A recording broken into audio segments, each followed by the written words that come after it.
Attends juste 5 ans, je divorcerai de ma femme et je t'épouserai. En 1994, une femme a cru à cette seule promesse et est devenue la complice d'un terrible secret. C'était une relation clandestine de plus de 10 ans entre un professeur de la Sorbonne et sa maîtresse. Mais un jour, l'épouse du professeur a tout découvert. Si cette femme parle, je suis fini. Il faut qu'elle disparaisse pour que nous puissions vivre. Et par une nuit étouffante d'août 1994, l'épouse a disparu sans laisser de traces, comme si elle n'avait jamais existé. C'était une époque sans téléphone portable et avec peu de caméras de surveillance. La police a conclu à une simple fugue de l'épouse qui souffrait de dépression et l'enquête a été classée en 2 semaines. Personne ne soupçonnait ce professeur de la Sorbonne socialement respecté. Personne à l'exception d'une seule personne, la sœur de l'épouse. Puis, au printemps 2005, sur le chantier de démolition d'une ferme abandonnée à Rambouillet dans les Yvelines, une pelleteuse s'est arrêtée net. Musique. Ce qui émergeait de la terre retournée par le godet, c'était le squelette d'une femme enfouie dans la terre froide depuis 11 ans. La fissure a commencé à apparaître dans le secret parfait que les 2 amants avaient gardé pendant 11 ans. La vérité derrière le masque de ce professeur d'élite qui a choqué la France. L'histoire de ce jour-là commence maintenant. Le 12 avril 2005, sur le chantier de démolition d'une ferme abandonnée à la périphérie de Rambouillet. Le soleil printanier tombait nonchalamment, mais un froid étrange émanait du tas de terre révélé entre les herbes folles. Grondement, la pelleteuse qui se déplaçait dans un bruit sourd s'est soudainement immobilisée. L'opérateur Pascal Moreau a figé sa main en l'air alors qu'il s'apprêtait à tirer un levier et à fixer intensément l'intérieur de la fosse où la poussière retombait. Qu'est-ce que c'est que ça ? Quelque chose de blanchâtre pointait à travers la terre rougeâtre retournée par le godet. Pascal a ouvert brusquement la portière de sa cabine et a sauté à terre. Accroupi devant le tas de terre, ses pupilles se sont mises à trembler violemment. Au début, il a pensé que c'était des os de chevreuil et n'y a pas prêté attention. Mais en dégageant doucement la terre, les 5 os d'une main humaine sont apparus décharnés.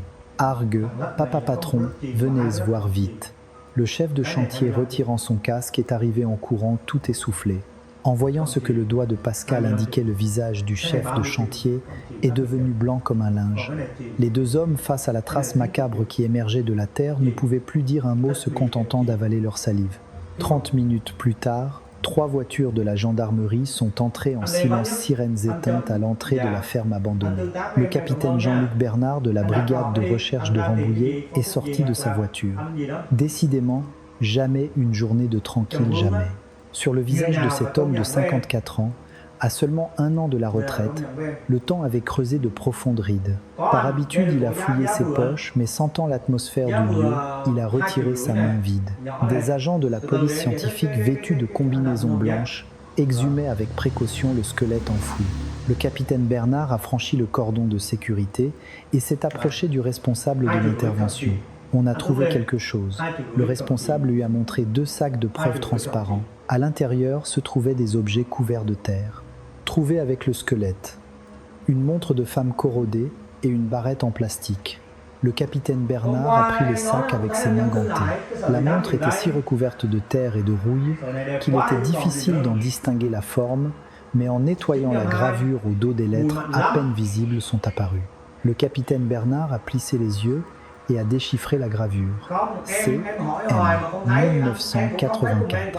Est-ce qu'elle est née en 84 ou c'est un anniversaire ? Son regard est devenu plus perçant.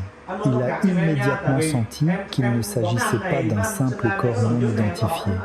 À ce moment-là, un agent de la police scientifique qui nettoyait la terre s'est approché pour faire son rapport. Mon capitaine, vu l'état du squelette et des couches de sédiments, ça fait un bon moment qu'il est enterré. Combien de temps ? Au moins 10 ans et demi, peut être même 11 ans. Le capitaine Bernard a hoché la tête et s'est tourné vers le plus jeune de ces hommes, le lieutenant Mathieu Chevalier.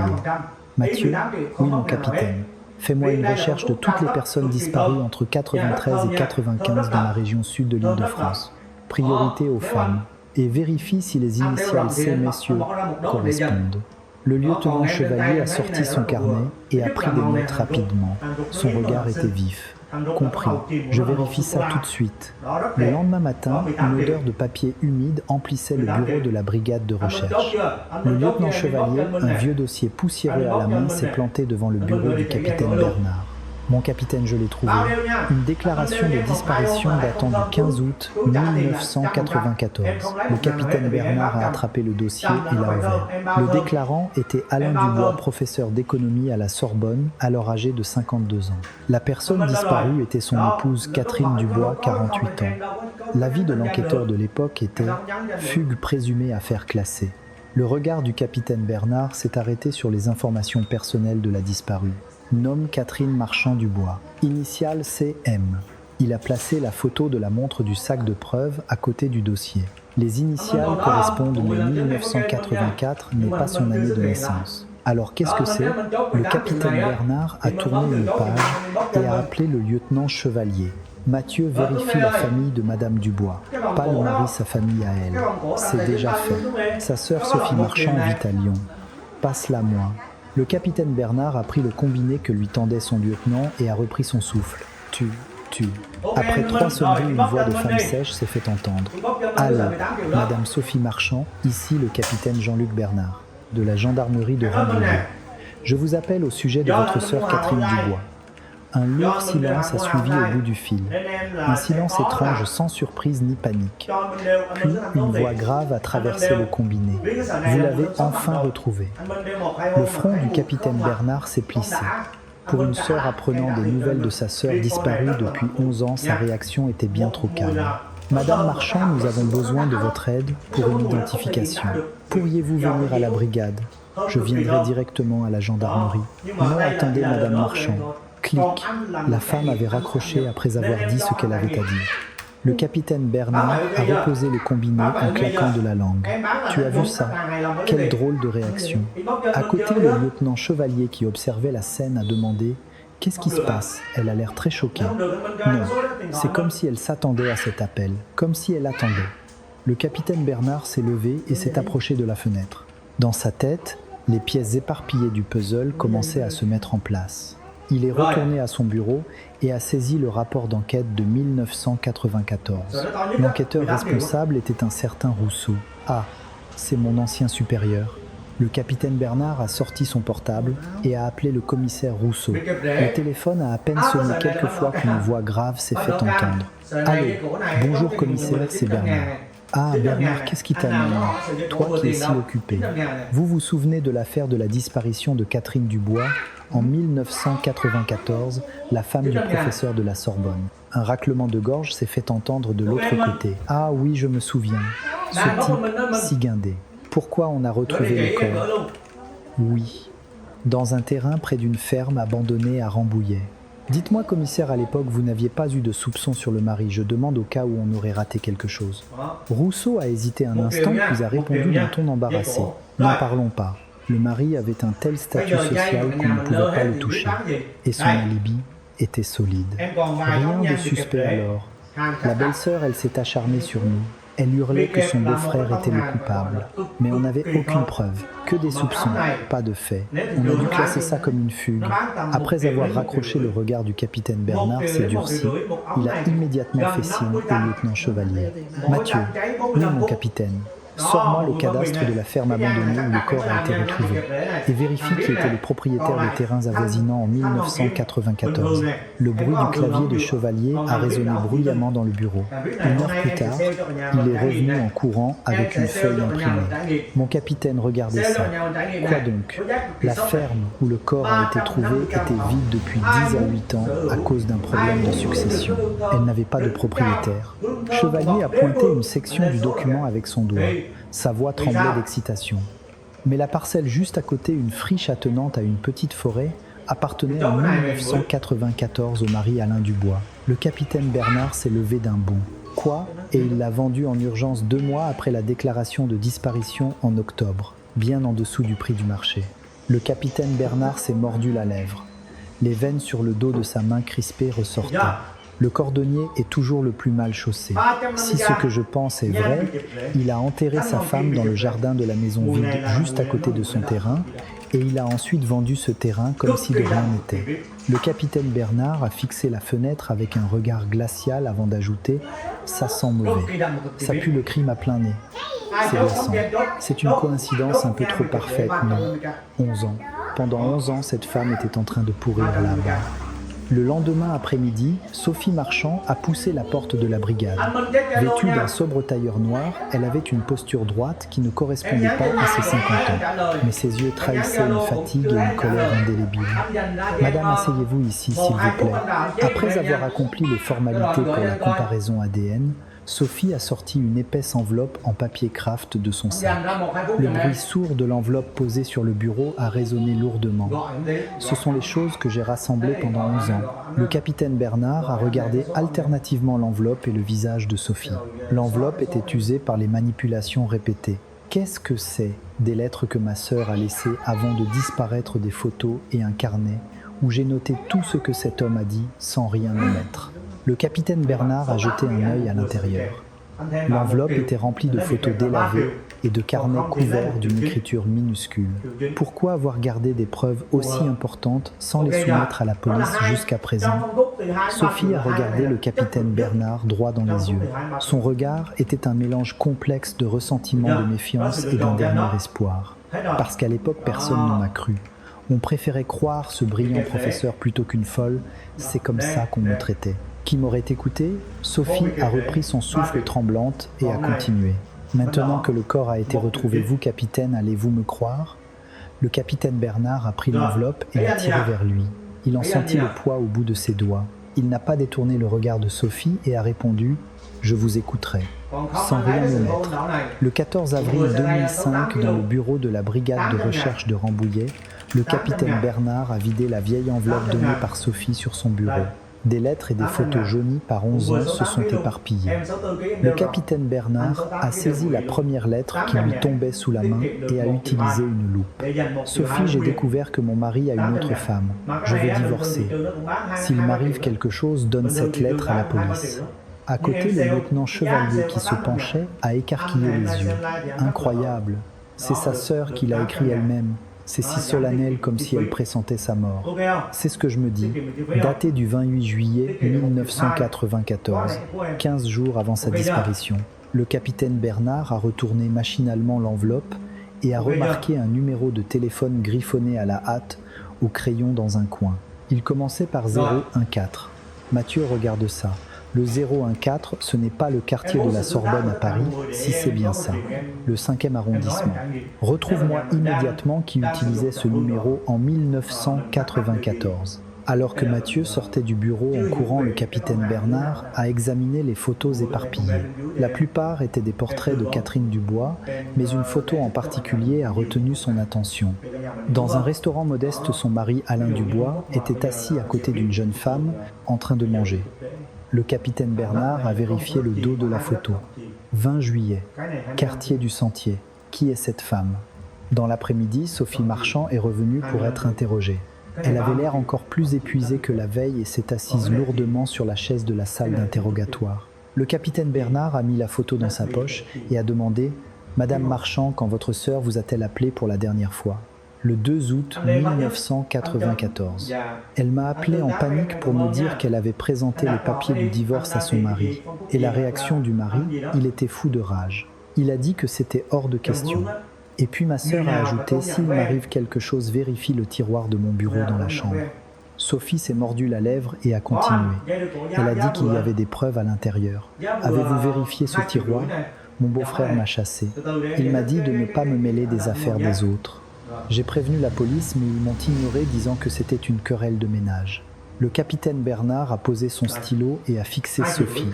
Il a sorti la photo de la montre du sac de preuves et l'a posée devant elle. « Madame Marchand, connaissez-vous cette montre? Elle a été retrouvée avec le squelette. » En regardant la photo, les yeux de Sophie se sont embués de larmes. « C'est la montre de ma sœur.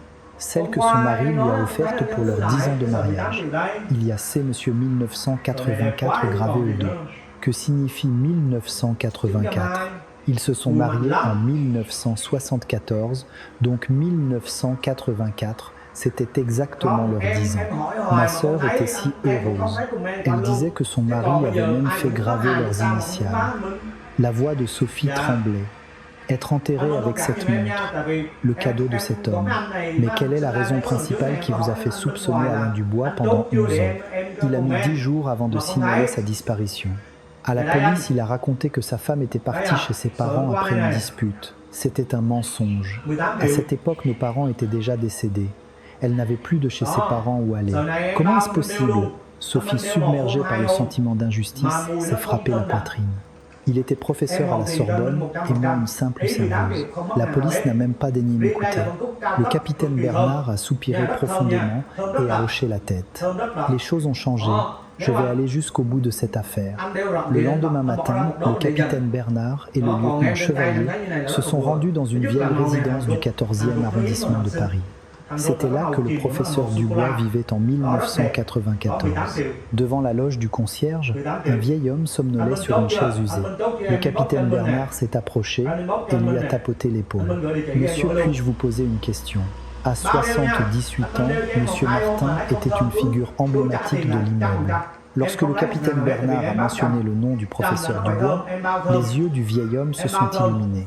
Ah, le professeur Dubois, celui d'économie la maison dont la femme s'est enfuie, non. Vous souvenez-vous de quelque chose à cette époque, aux alentours du mois d'août? C'était début août, je crois. Une nuit, il y a eu un vacarme terrible chez eux, comme si c'était la guerre. On jetait des objets, une femme criait. Le capitaine Bernard a sorti son carnet et a pris des notes. Avez-vous revu la femme après ça ? Jamais. Après ce raffut, je n'ai plus jamais vu l'ombre de sa femme. J'en avais parlé à la police à l'époque, mais ils sont partis en disant qu'on ne se mêlait pas des disputes de couple. Le capitaine Bernard et le lieutenant Chevalier ont échangé un regard lourd de sens. De retour dans la voiture, Chevalier a ouvert un dossier. Mon capitaine, j'ai vérifié les registres de présence du professeur Dubois pour 1994. Et alors, il a pris une semaine de congé pour raison personnelle du 5 au 12 août. Le capitaine Bernard a eu un rire sarcastique. Dans sa déposition à la police, il a dit qu'il avait continué à aller travailler normalement après la fuite de sa femme. Son alibi vient de s'effondrer. Une semaine, c'est largement suffisant pour effacer des traces. À ce moment-là, le téléphone du capitaine Bernard a sonné. C'était la police scientifique. « Allô Bernard à l'appareil. Vous avez les résultats. » En écoutant son interlocuteur, le visage du capitaine Bernard s'est durci. L'ADN du squelette correspondait à celui de Catherine Dubois. Dès qu'il a raccroché Chevalier, lui a tendu une feuille imprimée. « Mon capitaine, j'ai identifié le numéro de téléphone sur l'enveloppe. » Et c'est quoi? C'était le numéro de la ligne interne du secrétariat des assistants de recherche du département d'économie de la Sorbonne en 1994. Le capitaine Bernard a de nouveau sorti la photo. La jeune femme souriant à côté d'Alain Dubois et le numéro du secrétariat.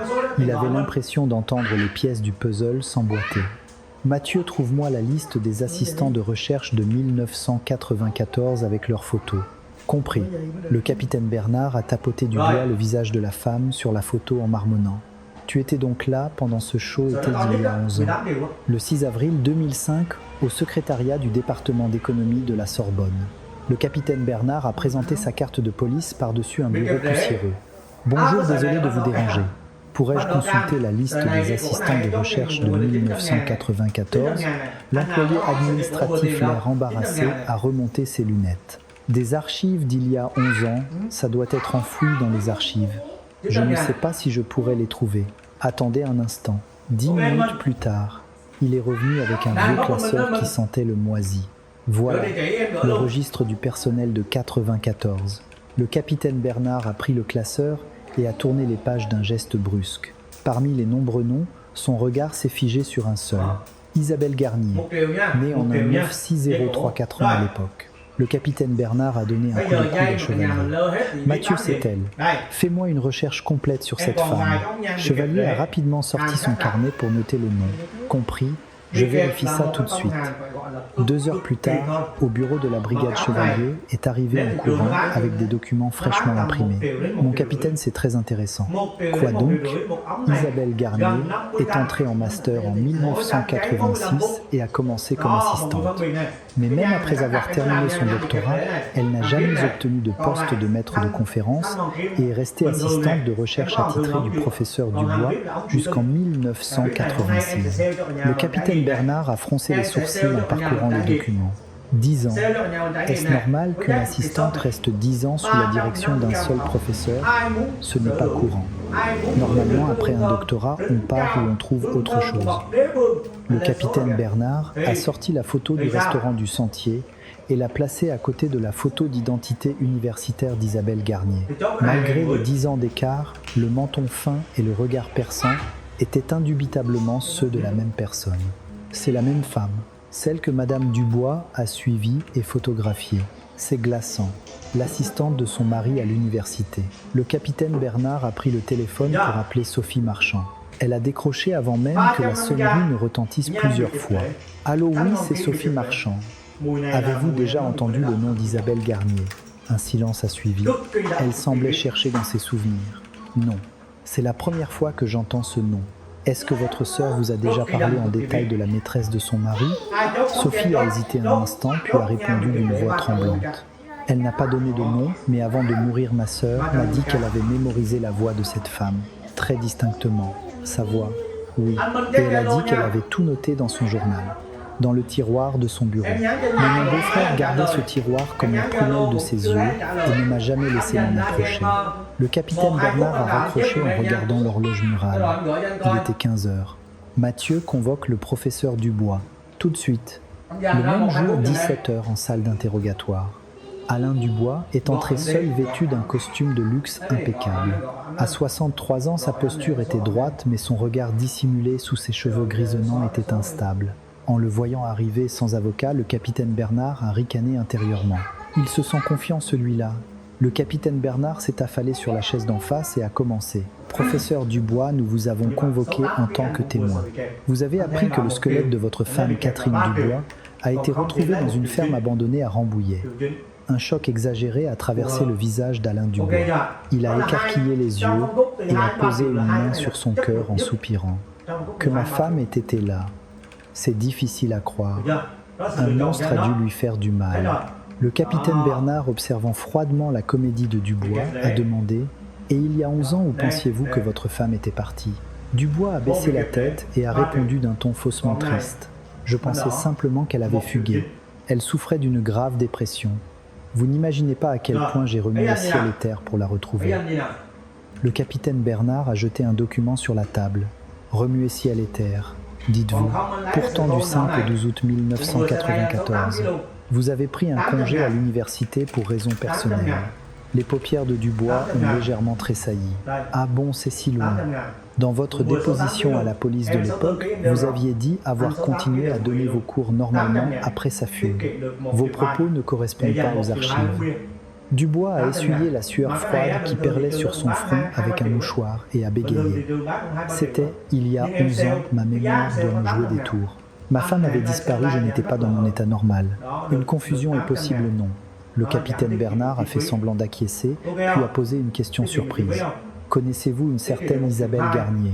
Le visage de Dubois s'est instantanément figé. Sa réaction était si neutre qu'elle en devenait suspecte. « Isabelle Garnier, c'était une assistante de mon département. Nous nous connaissions professionnellement, rien de plus. » Le capitaine Bernard a sorti l'enveloppe jaunie du sac de preuves et l'a posée sur la table. C'est l'enveloppe d'une lettre laissée par Madame Dubois. Au dos, il y a le numéro du secrétariat des assistants commençant par 014. Si vous ne vous connaissiez que professionnellement, pourquoi votre femme aurait-elle noté ce numéro ? Dubois a jeté un coup d'œil à l'enveloppe et a rapidement détourné le regard. Je ne sais pas pourquoi ma femme a noté ça. Le regard du capitaine Bernard s'est porté sur les mains de Dubois posées sur ses genoux. Le bout de ses doigts sagement joints tremblait de manière incontrôlable. Le capitaine Bernard s'est levé. « Très bien, ce sera tout pour aujourd'hui. Vous pouvez partir. » Dubois s'est levé comme pour s'enfuir et s'est incliné. « Je coopérerai pleinement à l'enquête. Moi aussi, je veux que justice soit faite pour ma femme. » Dès que Dubois a quitté la salle, le lieutenant Chevalier qui attendait dehors est entré en courant. « Mon capitaine, qu'en pensez-vous ? » Il est tombé dans le piège. Le capitaine Bernard a sorti une cigarette, l'a mise à sa bouche et a souri.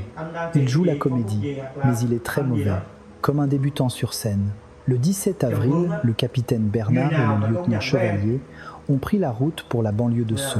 Ils avaient localisé l'adresse actuelle d'Isabelle Garnier et mis en place une surveillance. Assis sur un banc devant une vieille épicerie en face de la résidence, le capitaine Bernard a demandé nonchalamment au propriétaire « Bonjour, vous connaissez une certaine Isabelle Garnier qui habite là dans le bâtiment C ?» Le propriétaire, grignotant des biscuits apéritifs, a hoché la tête. « Bien sûr, Ça fait plus de 10 ans qu'elle vit seule là, bas.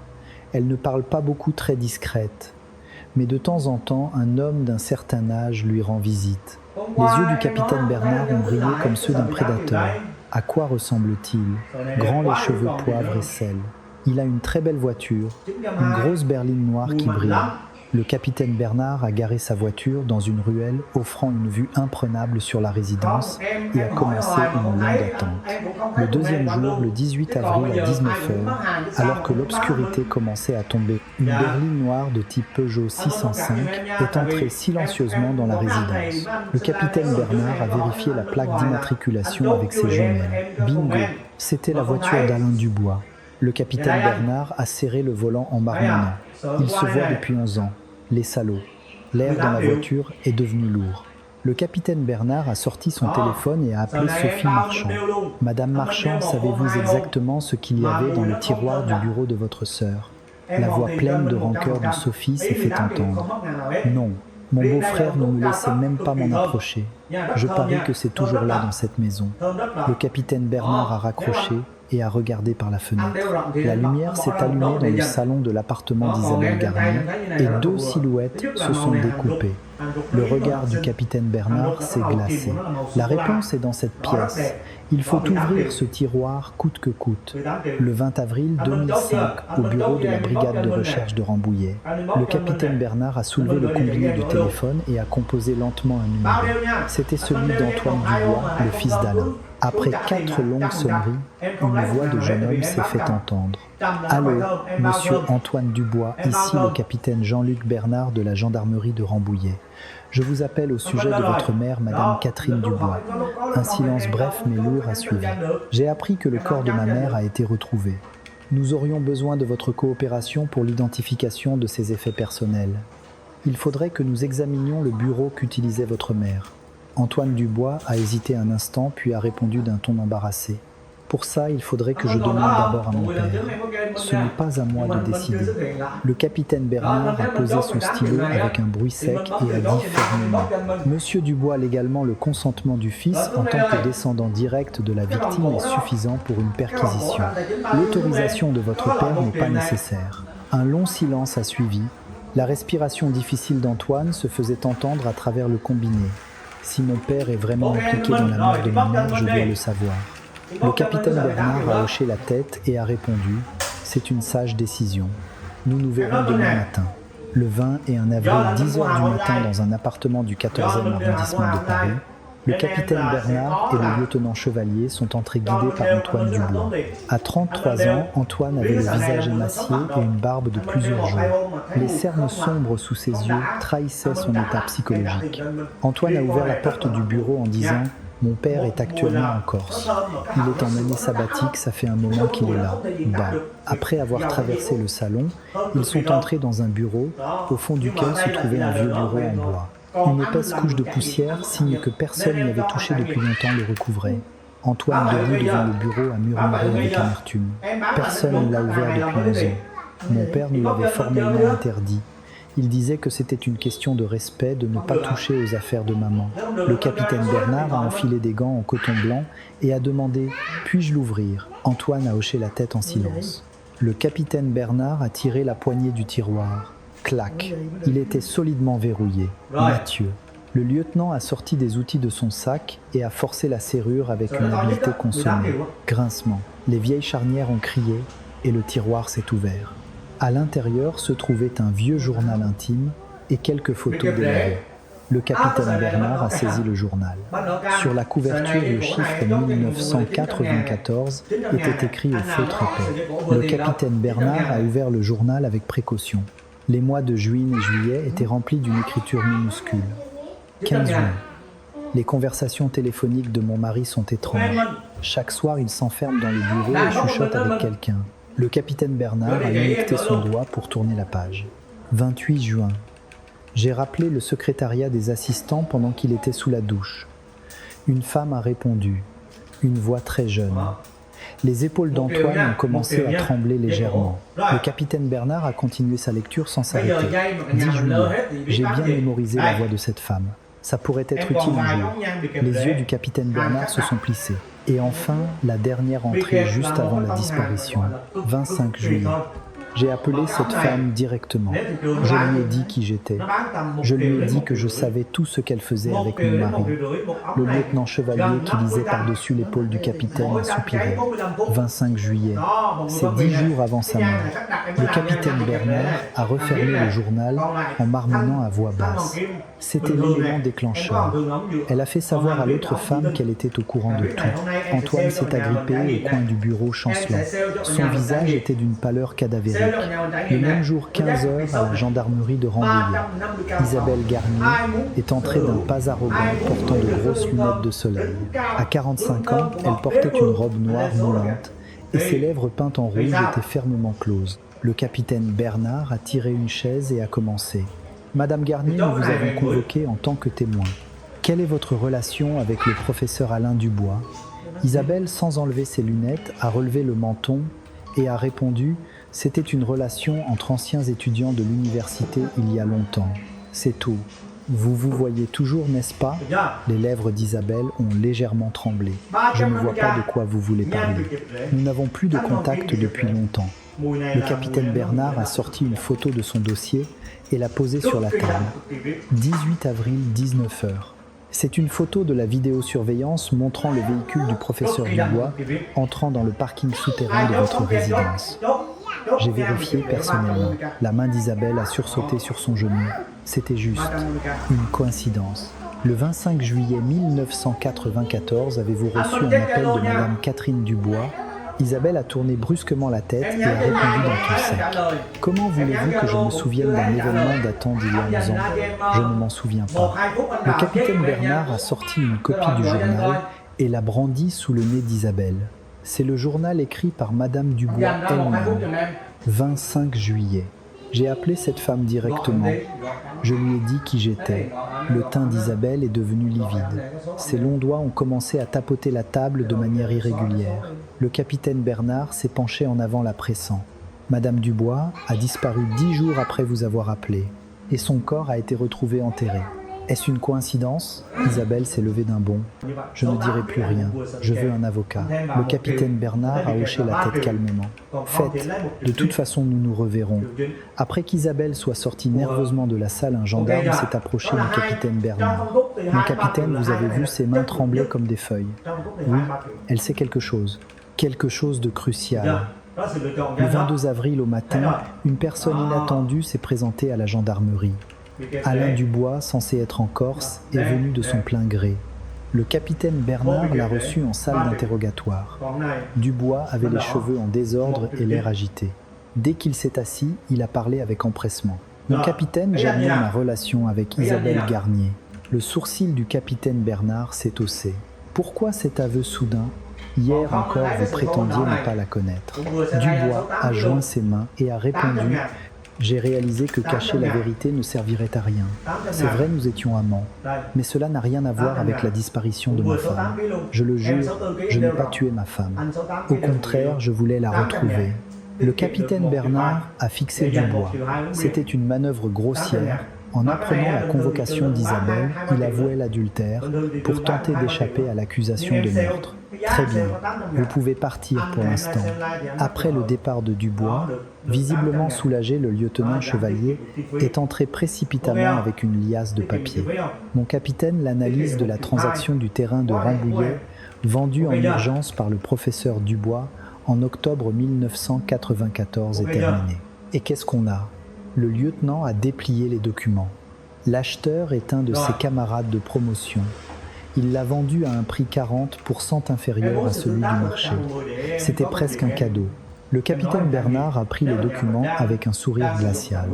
Il n'avait pas besoin d'argent rapidement, mais il l'a bradé, soit pour acheter le silence de quelqu'un, soit pour s'en débarrasser au plus vite. Et ce n'est pas tout. L'emplacement de ce terrain. Le lieutenant a pointé un point sur la carte. Il est à seulement 50 mètres de la ferme où le corps a été abandonné. Le capitaine Bernard a refermé le dossier et s'est levé. Ses yeux brillaient de certitude. Il connaissait cet endroit. Depuis le début, il a pensé que c'était la tombe la plus sûre. Le 24 avril 2005, dans la salle d'interrogatoire de la gendarmerie, était lourd. Le capitaine Bernard avait discrètement reconvoqué Antoine Dubois. Antoine s'est assis les mains sur les genoux, mais le bout de ses doigts croisés tremblait légèrement. Le capitaine Bernard, qui n'a pas manqué ce détail, a commencé. « Monsieur Dubois, je dois vous poser des questions plus détaillées sur les événements de 1994. » Antoine a avalé sa salive et a hoché la tête. « Vai, allez-y. Où étiez-vous en août 1994 au moment de la disparition de votre mère ? J'effectuais mon service militaire. À Haguenau, en Alsace. Je n'ai appris la disparition de ma mère qu'un mois plus tard. » Le capitaine Bernard, faisant tourner son stylo entre ses doigts, a demandé sèchement. « Que vous a dit votre père ?» Les yeux d'Antoine balayaient nerveusement la table. Il a dit que ma mère était partie de la maison à cause d'une grave dépression, qu'il la cherchait partout mais qu'elle ne donnait pas de nouvelles. Et vous l'avez cru sur parole. Antoine s'est mordu la lèvre. Je l'ai cru, ou plutôt je n'avais pas d'autre choix que de le croire. Pendant 10 ans, j'ai pensé que ma mère avait abandonné sa famille et s'était enfuie. Je lui en ai voulu. Le capitaine Bernard a ouvert un dossier et a demandé comme si de rien n'était. Connaissez-vous une certaine Isabelle Garnier ? Le visage d'Antoine s'est instantanément durci. Son regard perdu s'est mis à errer. Je l'ai vue quelquefois à la maison. Comment votre père vous l'a-t-il présentée ? Il disait que c'était une cousine éloignée ou une connaissance de son village natal. Antoine s'est passé une main sur le visage. Mais pour une cousine, elle venait beaucoup trop souvent. Parfois, ils buvaient ensemble jusqu'à tard dans la nuit. Le capitaine Bernard a fait un signe de tête au lieutenant Chevalier. Celui-ci, comme s'il n'attendait que ça, a sorti un document avec un calendrier de 1994. « Monsieur Dubois, nous avons vérifié vos registres militaires pour août 1994. Vous étiez en permission à la maison du Hunet au 4 août. Le visage d'Antoine est devenu blanc comme un linge.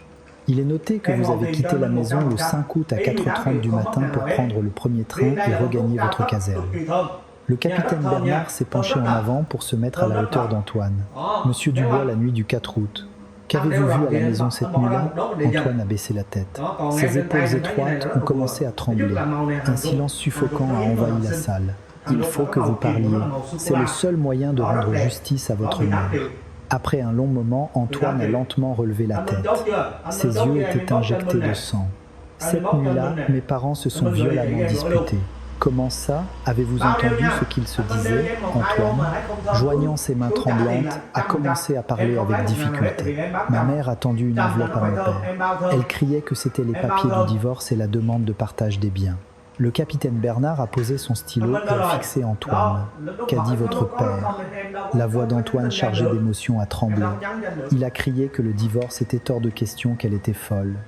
Il a hurlé à propos de sa réputation sociale, qu'un professeur ne pouvait pas se permettre d'être divorcé. « Et votre mère, elle n'a pas cédé ?» Antoine a fermé les yeux comme s'il souffrait.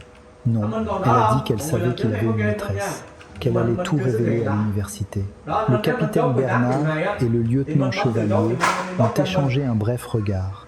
Leurs soupçons se confirmaient. Cette nuit-là avait été le déclencheur. Et ensuite, j'ai eu peur et je suis retourné dans ma chambre. J'ai entendu les cris s'apaiser, j'ai pensé qu'il dormait.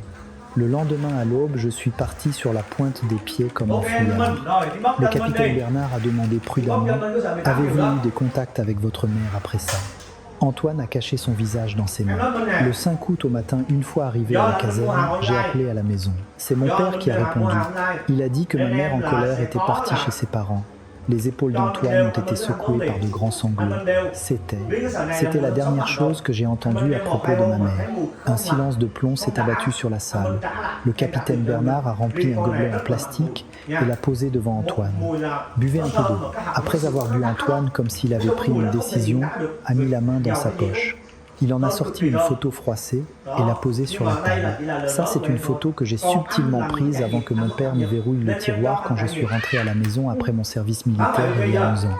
Le capitaine Bernard a pris la photo. À en juger par les vêtements, elle datait de l'été 1994. Alain Dubois et Isabelle Garnier étaient assis côte à côte dans un restaurant modeste mangeant un plat simple. Leurs épaules se touchaient tendrement comme celles d'amants. Le capitaine Bernard a retourné la photo. De l'écriture de Catherine Dubois, il était noté « 20 juillet, Sentier ». Pourquoi ne pas avoir prévenu la police tout de suite ? Antoine a relevé la tête. Les larmes qui perlaient à ses yeux ont coulé sur ses joues. Au début, je voulais le protéger, parce que c'était mon père. Mais quand le squelette a été retrouvé, je n'ai pas arrêté d'y penser. Ma mère pendant 11 ans dans cette terre froide. W. Blank. Antoine a serré le poing sur la table. Je veux savoir la vérité. Si ma mère est morte à cause de mon père, je ne peux plus être de son côté. Le capitaine Bernard a soigneusement placé la photo dans un sac de preuves et a dit « Coopérez-vous pleinement à l'enquête à partir de maintenant. Il se peut que vous deviez vous battre contre votre père. » Antoine a essuyé ses larmes et a hoché la tête. « Je le ferai. C'est tout ce que je peux faire pour ma mère. » Le capitaine Bernard s'est levé et a posé une main sur l'épaule d'Antoine. Son geste contenait une compassion humaine au-delà de la froideur de l'enquêteur. C'est une décision courageuse, une très grande décision. Antoine s'est levé. Avant de saisir la poignée de la porte, il s'est arrêté et s'est retourné. « Mon capitaine, puis-je vous poser une dernière question ? Allez-y. Si cette nuit-là, je n'étais pas parti, si j'étais resté aux côtés de ma mère, serait-elle encore en vie aujourd'hui ?» Le capitaine Bernard a regardé Antoine avec compassion. Personne ne peut le savoir. Mais une chose est sûre, ce n'est pas vous qui êtes en faute. Ne vous blâmez pas. Antoine s'est profondément incliné et a quitté la salle d'un pas chancelant. La porte s'est refermée. Le capitaine Bernard a regardé par la fenêtre et a marmonné à voix basse. Maintenant, il faut les séparer. Le fils a basculé. Il ne reste plus que le professeur Dubois et Isabelle Garnier. Il faut les faire parler. Le 26 avril 2005, au bureau de la brigade de recherche de Rambouillet. Dans une atmosphère de tension palpable, le capitaine Bernard a donné des ordres brefs et clairs au lieutenant Chevalier. Convoque Dubois et Garnier en même temps. Surtout ne les laisse jamais se croiser. Mets-les dans des salles d'interrogatoire séparées et fais-les attendre. Chevalier a hoché la tête avec un air grave et a pris le téléphone. Compris. Je m'en occupe. À 14h, comme s'ils s'étaient donné le mot, Alain Dubois et Isabelle Garnier sont arrivés à quelques minutes d'intervalle. Ignorant la présence l'un de l'autre, Dubois a été conduit à la salle d'interrogatoire nœud de Groix et Garnier à la nœud de Groix 3, au fond du couloir. Le capitaine Bernard a pris une grande inspiration et a ouvert la porte de la salle numéro 3 où se trouvait Isabelle Garnier. Elle portait de nouveau ses lunettes de soleil sombre dissimulant son expression. Ses mains sagement posées sur ses genoux semblaient calmes, mais le bout de ses doigts était blême. Le capitaine Bernard a tiré une chaise, a sorti une photo de sa poche et l'a posée sur la table avec un bruit sec. C'était la photo prise au restaurant du Sentier, celle que lui avait donnée Antoine. C'est Madame Dubois qui a pris cette photo en vous suivant. Elle était au courant de votre relation depuis 11 ans. En voyant la photo, Isabelle a froncé les sourcils. D'un geste nerveux, elle a enlevé ses lunettes, les a jetées sur la table et s'est pris la tête entre les mains. D'accord, j'admets la relation. Nous nous aimions. Le capitaine Bernard s'est penché en avant et a fixé Isabelle. Êtes-vous impliqué dans les événements du jour de la disparition de Madame Dubois ? Isabelle a secoué la tête vigoureusement. Non, absolument pas. Le professeur a dit qu'il s'occuperait de tout. Il m'a juste dit d'attendre, c'est tout ce que j'ai fait. Le regard du capitaine Bernard est devenu plus perçant. S'occuper de tout. Qu'est-ce que ça voulait dire exactement ? Isabelle a détourné le regard et a répondu d'une voix à peine audible. Le divorce. J'ai compris que ça voulait dire qu'il allait divorcer et m'épouser. Il a dit qu'il allait régler ça proprement. Le capitaine Bernard, faisant rouler son stylo sur la table, a demandé froidement « Vous épousez ? Alors pourquoi, après 11 ans, n'êtes-vous toujours pas marié ? Il est légalement veuve depuis tout ce temps. » Les lèvres d'Isabelle se sont mises à trembler. Elle n'a rien pu dire et a baissé la tête. Ce silence était une réponse en soi. Le capitaine Bernard s'est levé. « Attendez ici. Ne sortez pas. » Le capitaine Bernard a traversé le couloir jusqu'à la salle nœud de Rehune. Alain Dubois, tripotant la manche de son costume de luxe, était assis visiblement agité. Le capitaine Bernard s'est assis en face de lui et a attaqué d'emblée. Isabelle Garnier a tout avoué. Elle a déclaré qu'elle était avec vous dans la nuit du 4 août 1994. Les yeux de Dubois se sont agrandis au point de sortir de leurs orbites. Sa main qui errait sur la table s'est immobilisée. Cette femme, qu'est-ce qu'elle raconte ? Je n'ai jamais fait de mal à ma femme. C'est un mensonge. Dubois a élevé la voix feignant l'indignation. Cette nuit-là, je me suis juste disputé avec ma femme et je suis allé me coucher. C'est tout. Le capitaine Bernard a sorti son carnet et a demandé lentement. C'était le moment où Dubois tombait dans le piège qu'il s'était lui-même tendu. Cette nuit-là, je n'ai même pas précisé de quelle nuit il s'agissait. De quelle nuit parlez-vous ? Le visage de Dubois a trahi sa confusion. Ses pupilles se sont agitées. La nuit où ma femme a disparu, la nuit du 4 août, non. Le capitaine Bernard a souri de manière significative et a hoché la tête.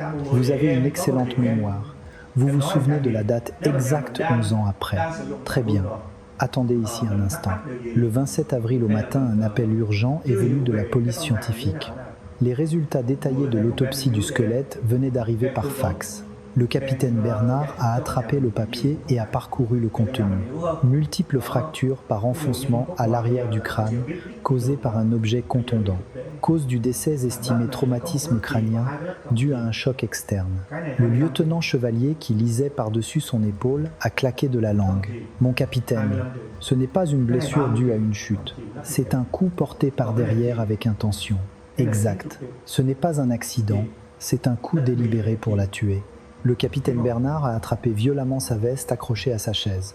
« Mathieu, on retourne à Rambouillet. On va fouiller les environs de fond en comble. Il doit y avoir un témoin. » 15 heures sur le site de la ferme abandonnée à Rambouillet. Autour de la fosse, où le squelette avait été exhumé, un ruban de police jaune flottait au vent. Le capitaine Bernard, humant l'odeur de la terre, a examiné la topographie des lieux. À environ 500 mètres de là, sur une colline, se trouvait une vieille ferme délabrée. Le capitaine Bernard a frappé à la porte grinçante. Il y a quelqu'un. Un instant plus tard, un vieil homme, le dos voûté et s'appuyant sur une canne, a ouvert la porte. À 86 ans, le fermier M. Lefebvre, le visage buriné par le soleil, regardait les visiteurs avec méfiance. C'est pourquoi le capitaine Bernard s'est approché en présentant poliment sa carte de police. « Bonjour monsieur, vous savez qu'on a retrouvé un squelette dans la ferme abandonnée en bas. Est-ce que par hasard vous auriez vu quelque chose d'étrange pendant l'été 1994 en août ?»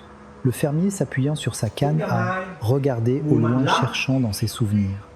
1994. J'avais 77 ou 78 ans à l'époque. Monsieur Lefebvre s'est frappé le genou et a hoché la tête. Ah, ça me revient. C'était début août, en pleine canicule. Je sortais tôt le matin pour aller au champ et j'ai vu 2 voitures de tourisme entrer l'une après l'autre en direction de la maison vide. Les yeux du capitaine Bernard se sont illuminés. 2 voitures. Quel genre de voiture vous vous souvenez? L'une était une grosse berline noire immatriculée à Paris. Elle brillait de 1000 feux. Et celle qui suivait était une petite voiture blanche. Le lieutenant Chevalier, excité, a noté frénétiquement dans son carnet. L'heure vers, quelle heure était-ce? Voyons. Vers 6h moins le quart. Le soleil commençait à peine à se lever, le ciel était encore blafard. Ça devait être à peu près ça. Le capitaine Bernard a pris les 2 mains de monsieur Lefebvre et s'est incliné. « Merci monsieur, vous nous avez énormément aidés. » De retour dans la voiture, le lieutenant Chevalier a feuilleté rapidement les registres d'immatriculation qu'il avait préparés. « Mon capitaine, en 1994, la voiture du professeur Dubois était une Peugeot 605 noire, immatriculée 75. Et la voiture d'Isabelle Garnier était une Peugeot 205 blanche, une petite voiture. Le capitaine Bernard, regardant la ferme abandonnée par la fenêtre, a murmuré froidement.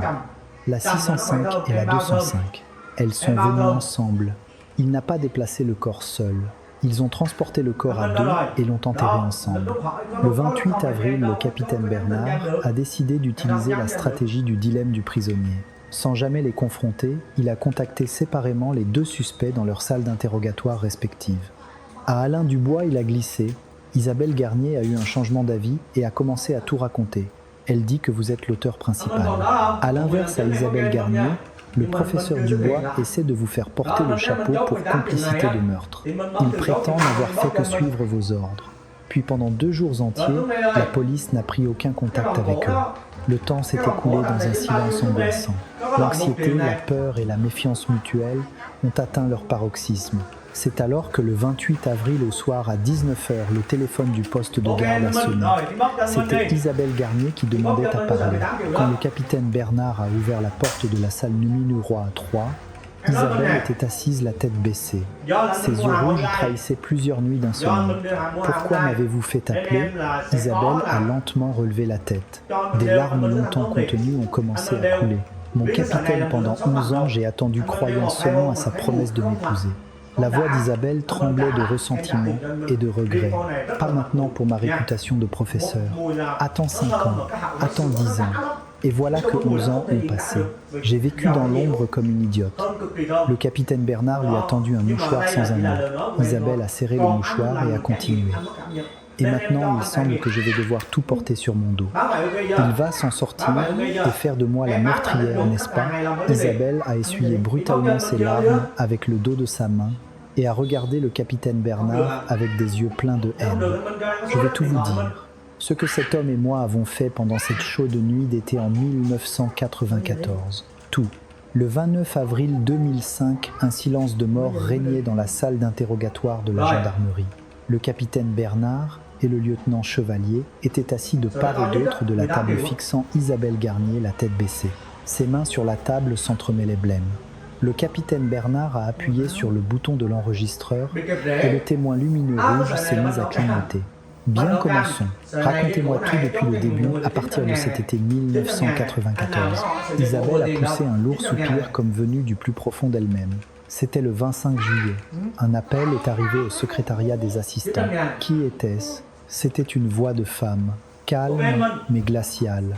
Elle a dit « Je sais qui vous êtes. Je sais aussi ce que vous faites avec mon mari. » La voix d'Isabelle tremblait légèrement. C'était donc Madame Dubois. Oui, la femme du professeur Dubois. J'ai raccroché les mains tremblantes et j'ai immédiatement appelé le professeur. Le capitaine Bernard a pris son stylo prêt à noter. Qu'a-t-il dit? Était-il paniqué? Isabelle a serré ses mains jointes et a répondu. Non, au contraire, il était très calme. Ne t'inquiète pas, je vais m'occuper de tout. C'est tout ce qu'il a dit. S'occuper de tout. Qu'est-ce que ça voulait dire? Le visage d'Isabelle s'est tordu de douleur. Quelques jours plus tard, Madame Dubois a demandé le divorce au professeur. Elle a réclamé la moitié de ses biens et l'a menacé de révéler leur liaison à l'université. Le capitaine Bernard, le regard acéré, a fixé Isabelle. Et alors, l'attitude du professeur a complètement changé. Son regard était différent. Isabelle a avalé sa salive et a continué. C'était le 30 juillet. Le professeur m'a convoqué discrètement. Puis il s'est mis à boire cul sec. Qu'a-t-il dit? Si cette femme parle, je suis fini. Dans le milieu universitaire des années 90, un professeur, surtout de la Sorbonne, est renvoyé sur le champ pour un scandale d'adultère. Si en plus elle me prend la moitié de mes biens, il ne me restera plus rien. Le capitaine Bernard a arrêté d'écrire et a fixé Isabelle. Et sa conclusion, Isabelle a fermé les yeux puis les a rouverts. Il faut qu'elle disparaisse pour que nous puissions vivre. C'est la seule solution. Voilà ce qu'il a dit. L'air de la salle s'est instantanément glacé. Le lieutenant Chevalier, retenant son souffle, prenait des notes. Et vous n'avez rien dit? Vous n'avez pas essayé de l'en dissuader. Isabelle a secoué la tête impuissante. Au début, je pensais qu'il ne le ferait jamais, que c'était des paroles en l'air, ou qu'il voulait juste la menacer pour la faire taire. Mais ce n'était pas le cas. Les mains d'Isabelle sur la table tremblaient comme des feuilles. C'était la nuit du 4 août. Le professeur m'a appelé. Le capitaine Bernard s'est penché en avant la pressant. Que vous a-t-il dit? Ce soir, je termine ça. Dès que mon fils partira pour la caserne avec le premier train, je passe à l'acte. Viens devant la maison et attends dans ta voiture. Le capitaine Bernard a posé son stylo et a croisé les bras. Et vous avez obéi. Les épaules d'Isabelle ont été secouées par des sanglots. Vers 23h, j'ai garé ma voiture dans une ruelle sombre près de l'immeuble et j'ai attendu en retenant mon souffle.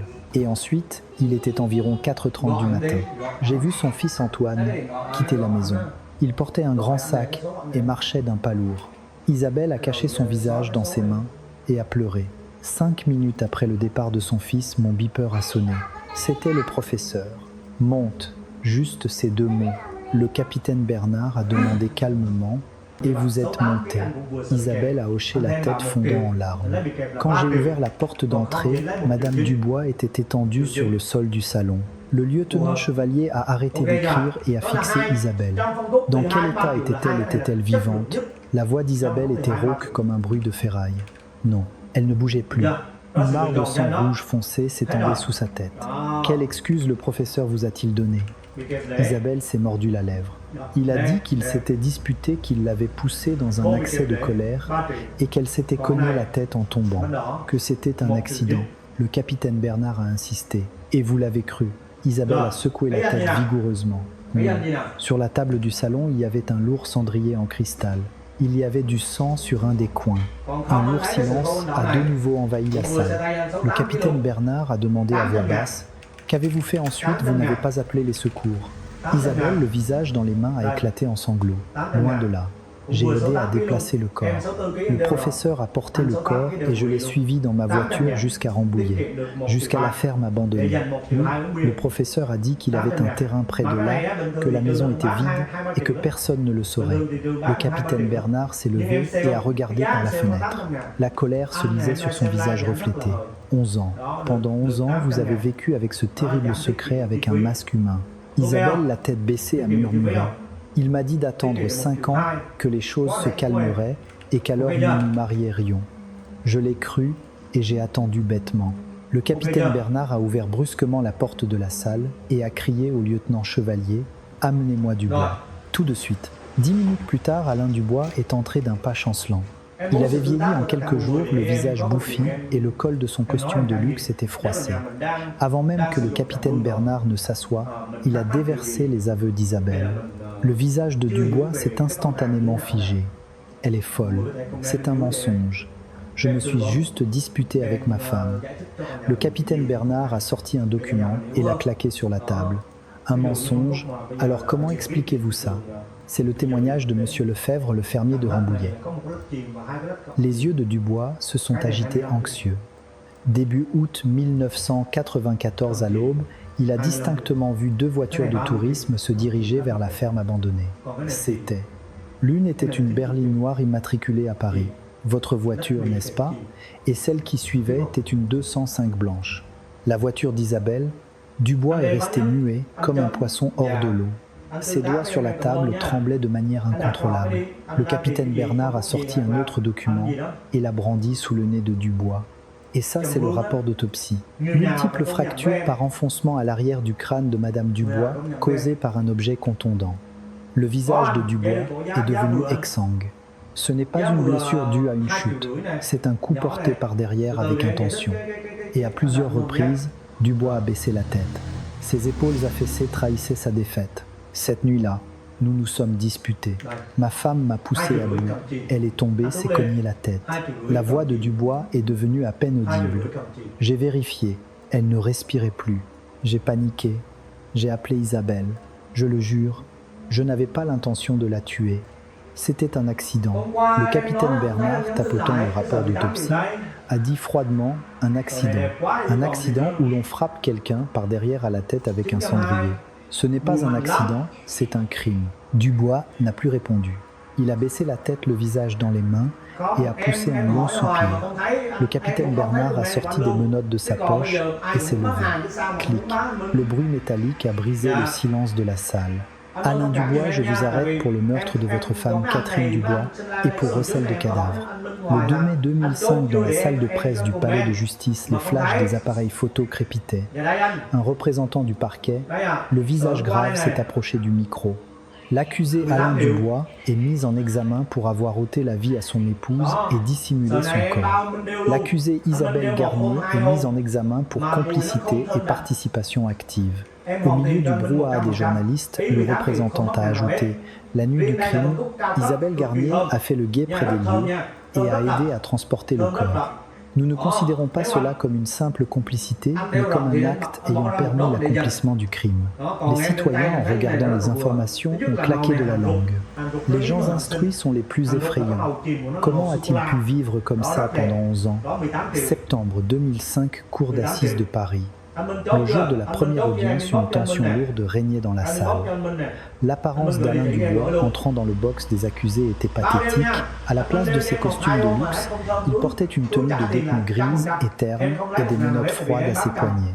Le président de la cour, regardant Dubois par-dessus ses lunettes, a demandé « Accusé, avez-vous agi avec préméditation ?» Dubois a secoué la tête et a répondu d'une voix faible « Non, monsieur le président. » C'était un accident survenu au cours d'une dispute. Il n'y avait aucune préméditation. L'avocat général s'est alors levé d'un bond. Un accident, l'accusé a pris un congé juste après que sa femme lui a demandé le divorce et il a repéré à l'avance le lieu où il allait enterrer le corps. L'avocat général a brandi le dossier de preuve et il a contacté sa complice Isabelle Garnier pour lui dire « Ce soir, je termine ça. Si ce n'est pas de la préméditation, qu'est-ce que c'est ?» Au premier rang du public, Sophie Marchand, la sœur de la victime, s'est couvert la bouche et a fondu en sanglots. Le mouchoir qu'elle tenait était trempé de larmes. Ce monstre, pire qu'une bête. Assis seul dans un coin, Antoine, le fils avait la tête baissée, les doigts croisés si fort qu'ils en devenaient blancs. Novembre. Le jour du verdict est enfin arrivé. Pendant que le président lisait le jugement, on n'entendait pas un souffle dans la salle. L'accusé Alain Dubois a utilisé sa position sociale pour dissimuler un crime odieux pendant 11 ans et n'a montré aucun remords. Par conséquent, l'accusé Alain Dubois est condamné à la réclusion criminelle à perpétuité. Bang! La tête de Dubois est tombée en avant. Ses épaules se sont affaissées. L'accusée Isabelle Garnier est condamnée à 15 ans de réclusion criminelle. Le fait d'avoir eu connaissance du crime, de l'avoir dissimulé et d'y avoir activement participé est d'une extrême gravité. Isabelle, le regard vide, a balayé le public. Ses yeux perdus erraient. La douce promesse d'attendre 5 ans s'était finalement terminée par la tragédie d'une froide cellule de prison. Quelques jours après le procès, Antoine s'est rendu au parloir de la prison. De l'autre côté de la vitre épaisse, Alain Dubois était assis en tenue de détenu. En quelques mois, ses cheveux étaient devenus complètement blancs. Antoine s'est assis et a longuement regardé son père en silence. « Papa », Dubois a lentement relevé la tête. Mais il n'a pas osé croiser le regard de son fils et a détourné les yeux. « Pourquoi as-tu fait ça à maman et à moi ?» Les lèvres de Dubois ont remué, mais aucun son n'en est sorti. Seul un long silence les séparait. Antoine, avec un sourire amer, s'est levé. « Porte-toi bien, c'est la dernière fois. » Antoine a quitté le parloir sans se retourner. Décembre 2005, sur une colline près de Mégève, en Haute-Savoie. Sous le vent froid de l'hiver, Antoine et Sophie se tenaient côte à côte. Devant eux, une petite pierre tombale venait d'être érigée sur de la terre fraîchement retournée. C'était le lieu où Catherine Dubois, de retour dans sa région natale après 11 ans, reposait enfin en paix. Sophie s'est agenouillée devant la tombe et l'a caressée. « Catherine, te voilà enfin à la maison. Je suis désolé d'avoir mis si longtemps. Tu n'as pas froid là. » À côté, Antoine s'est profondément incliné. Les feuilles mortes emportées par le vent se sont posées délicatement sur la pierre tombale. Tante Sophie en devrait y aller. Maman voudrait se reposer en paix maintenant. Oui, allons-y, c'est fini maintenant. En descendant de la colline, Sophie s'est brièvement adressée aux journalistes qui attendaient devant le tribunal quelques jours plus tôt. Pendant 11 ans, ma sœur est restée seule dans cette terre froide. Le fait de pouvoir enfin lui offrir une sépulture digne, c'est déjà un soulagement. Sophie a refusé de répondre à d'autres questions et a tourné le dos. Sa silhouette semblait plus légère. Le même mois, une modeste cérémonie de départ à la retraite a eu lieu dans les locaux de la gendarmerie. C'était le dernier jour du capitaine Bernard après 30 ans de service. Sous les applaudissements chaleureux de ses collègues, il s'est approché du micro. Et silence tout le monde. Laissez parler celui qui s'en va. L'assemblée s'est tue. Le capitaine Bernard, l'air sérieux, a regardé ses jeunes collègues. En quittant l'uniforme, je n'ai qu'un seul conseil à vous donner. Écoutez jusqu'au bout ce que la famille de la victime a à dire. Ne les ignorez pas sous prétexte que c'est pénible ou qu'il n'y a pas de preuves. La voix du capitaine Bernard s'est affermie. S'il y a 11 ans quelqu'un avait vraiment écouté cette sœur, cette femme innocente ne serait pas restée si longtemps enterrée. Vous avez compris ? Au premier rang, le lieutenant Chevalier, les yeux rouges, a profondément incliné la tête. Nous nous en souviendrons, mon capitaine. Au printemps 2006, Antoine a vendu l'appartement du 14e arrondissement chargé des souvenirs de ses parents. Après le départ du camion de déménagement seul, le vieux bureau en bois de sa mère est resté dans la maison vide. En partant pour la province, Antoine n'a emporté que ce bureau. Il a ouvert le tiroir, mais il n'y avait plus rien. Ni secret, ni douleur. Tout avait disparu avec les 11 années passées. L'été de la même année, Antoine est retourné sur le site de la ferme abandonnée à Rambouillet. À l'endroit démoli, seules des herbes folles poussaient recouvrant la tragédie passée. Antoine a sorti une enveloppe blanche de sa poche. Sur le dessus était écrit « Pour maman ». Antoine a délicatement posé la lettre sur le sol et est resté là un long moment. Le vent d'été a fait volter le coin de l'enveloppe. « Maman, là où tu es, sois en paix ». Antoine a tourné le dos sans regret et s'est éloigné. Quelques jours plus tard, le lieutenant Chevalier, passant par là par hasard, a trouvé la lettre. Il a ramassé l'enveloppe poussiéreuse, a lu le destinataire et avec un léger sourire la reposer à sa place. Reposez en paix. Le cœur de votre fils vous a enfin rejointe. Cet hiver-là, les premières neiges sont tombées sur les collines de Megève. Devant la pierre tombale de Catherine Dubois, recouverte d'un manteau blanc, se trouvait un objet brillant. C'était une trace du passage d'Antoine. Une montre-bracelet rouillée et usée mais impeccablement nettoyée. Au dos, la gravure « C. Monsieur 1984 » était toujours aussi nette. Les flocons tombaient couche après couche comme pour recouvrir toutes les peines du monde. C'est ainsi que, mettant fin à un long hiver de 11 ans, Catherine Dubois s'est endormie pour l'éternité dans la chaleur de sa terre natale. Merci d'avoir suivi cette histoire jusqu'au bout. Un petit commentaire pour me dire que vous avez apprécié serait une grande source de motivation. Je vous souhaite une journée remplie de lumière et de sérénité. N'oubliez pas de vous abonner et de liker. Merci.